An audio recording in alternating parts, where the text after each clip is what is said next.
Frères et sœurs, nous célébrons aujourd'hui le 32e dimanche ordinaire de l'année liturgique A. La première lecture est tirée du livre de la sagesse au 6e chapitre du 12e au 16e verset.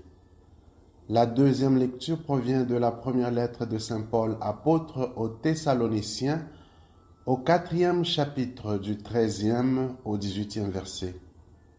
Nous lirons l'Évangile selon saint Matthieu au 25e chapitre du 1er au 13e verset.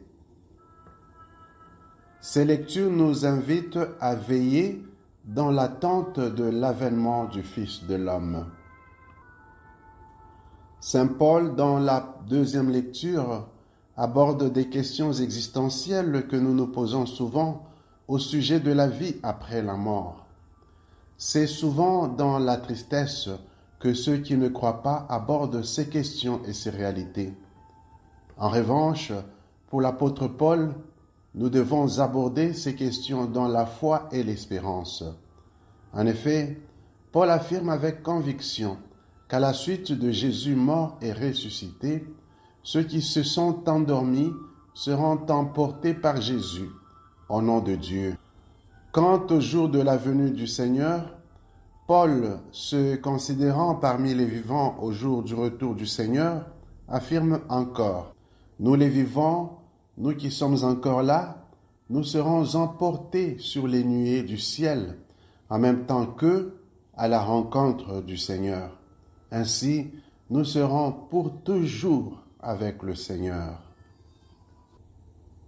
Dans l'Évangile, Jésus raconte la parabole des 10 jeunes filles invitées à des noces pour parler de l'avènement de son royaume.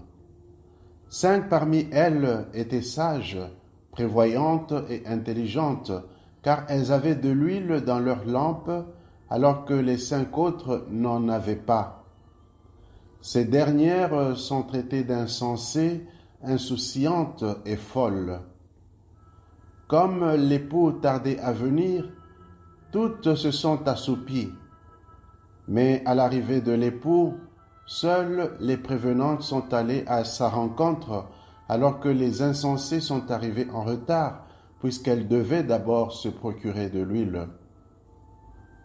Le sommeil dans cette parabole symbolise les distractions qui caractérisent les hommes lorsqu'ils s'adonnent aux choses mondaines, en oubliant de rester éveillés et de garder leur foi vive.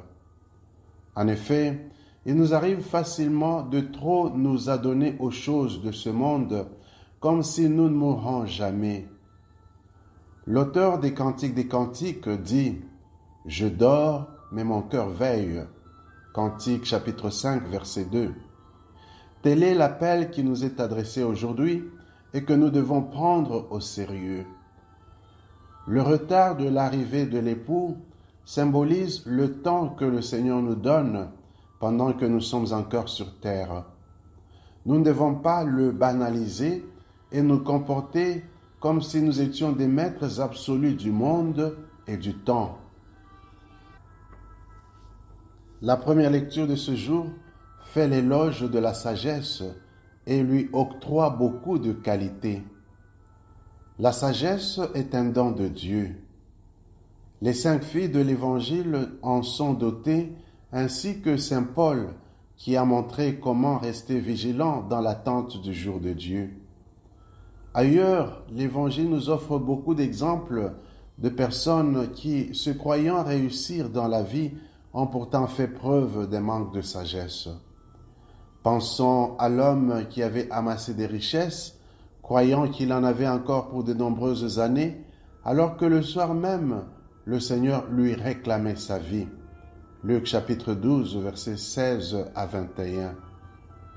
Pensons aussi à l'intendant infidèle, qui, profitant de l'absence et du retard de son maître, s'est mis à maltraiter les autres serviteurs. Luc chapitre 12, versets 45-46. Par conséquent, il nous revient de nous engager pour acquérir la vraie sagesse. Cultivons l'union avec Jésus, source de toute sagesse, afin d'apprendre à rester toujours vigilants. En effet, L'époux de la parabole, c'est Jésus lui-même qui veut s'attacher à l'humanité que nous sommes dans une union qui n'aura pas de fin.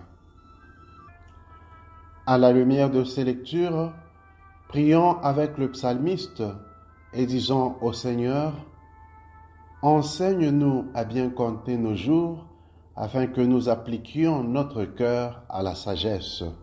Psaume 90, verset 12. Amen.